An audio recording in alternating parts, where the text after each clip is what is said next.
Iran और America के संघर्ष में पाकिस्तान मुख्य मीडिएटर के तौर पर सामने आया है।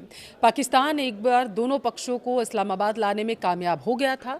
हालांकि दूसरे दौर की वार्ता कराने में पाकिस्तान कामयाब नहीं हो पा रहा है और इसके लिए वो एड़ी चोटी का जोर लगा रहा है। लेकिन सवाल ये कि पाकिस्तान ऐसा करना क्यों चाहता है, इसके पीछे की वजह क्या है? क्या मीडिएटर बनकर पाकिस्तान फंस चुका है? चलिए इसे डिकोड करते हैं। वीडियो को लास्ट तक जरूर देखिएगा। नमस्कार, आपके साथ मैं पल्लवी रविंद्र सिंह। पाकिस्तान के नेताओं ने हालिया दिनों में लगातार ईरान के दौरे किए। पाकिस्तान के गृह मंत्री मोहसिन नकवी बीते एक हफ्ते में 2 बार तेहरान की यात्रा कर चुके हैं। पाकिस्तान की कोशिश है कि ईरान और अमेरिका के बीच गतिरोध टूटे और दोनों देश समझौते की टेबल पर सामने बैठ सके। इस्लामाबाद में अप्रैल में दोनों देशों की वार्ता को पाकिस्तानी नेताओं ने दुनिया में अपने देश का कद बढ़ाने की तरीके से पेश किया था। ऐसे में पाकिस्तानी पीएम शहबाज शरीफ और आर्मी चीफ आसिम मुनीर चाहते हैं कि उनकी मध्यस्थता में दोनों देश में कोई महत्वपूर्ण डील हो जाए। ईरान अमेरिका में तनाव के चलते पाकिस्तानियों को डर है दरअसल कि मध्यस्थता के तौर पर खाली हाथ कहीं वो लौट ना आए। एक रिपोर्ट के मुताबिक पाकिस्तान दूसरे क्षेत्रीय देशों के साथ मिलकर ईरान अमेरिका में स्टैंड बाय के समझौते के तौर पर अपने आप को साबित करना चाहता है और इस समझौते का मकसद ईरान और अमेरिका के बीच चल रहे युद्ध को औपचारिक रूप से खत्म करना है, साथ ही उन विवादित मुद्दों को सुलझाने के लिए एक ढांचा तैयार करना जो दोनों मुल्कों के बीच मतभेद पैदा कर रहे हैं। और इस बार क्यों पाकिस्तान ईरान जा रहे हैं नेता जो हैं, अब आपको वो समझाते हैं। देखिए, रिपोर्ट बताती है कि पाकिस्तानी गृह मंत्री मोहसिन नकवी ने कुछ दिनों के भीतर 2 बार तेहरान की यात्रा की है और वहां अपनी बातचीत वो अभी तक जारी रखे हुए हैं।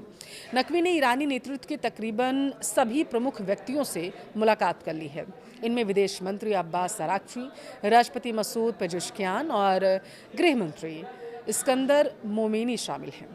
ईरान के विदेश मंत्रालय ने बताया है कि उनकी सरकार अमेरिका की ओर से आए एक नए प्रस्ताव की समीक्षा कर रहा है। अमेरिका के इस प्रस्ताव को पाकिस्तान ने तेहरान तक पहुंचा भी दिया। अब देखिए, सूत्र ये बता रहे हैं कि पिछले प्रस्तावों के विपरीत इस नई पहल का मकसद मौजूदा गतिरोध को तोड़ना है। यह असल में एक स्टैंड बाय व्यवस्था है जिसे दोनों पक्षों के पीछे हटने का एक सुरक्षित रास्ता देने के लिए डिज़ाइन किया जाता है। अब क्या है नया प्रस्ताव का मकसद, आपको वो बताते हैं। इस नए प्रस्ताव का मूल उद्देश्य शत्रुता की औपचारिक रूप से समाप्ति करना है, साथ ही उन विवादित मुद्दों पर बातचीत के लिए एक व्यापक ढांचा स्थापित करना जो अभी तक अनसुलझे रहे हैं, तनाव की वजह बनते जा रहे थे। हालांकि अभी भी हॉर्मुज स्ट्रेट दोनों देशों में तनाव की एक प्रमुख वजह बना हुआ है और ईरान इस बात पर जोर दे रहा है कि इस रणनीतिक रूप से महत्वपूर्ण जलमार्ग यानी कि हॉर्मुज स्ट्रेट पर उसका एकाधिकार हो जाए, वो स्थापित कर ले। दूसरी ओर अमेरिका और खाड़ी देश चाहते हैं कि वैश्विक ऊर्जा आपूर्ति में कोई रुकावट ना आए। वे चाहते हैं दरअसल कि इस जल डमरू मध्य की स्थिति को युद्ध पूर्व वाली स्थिति में बहाल कर दिया जाए, जैसी स्थिति पहले थी।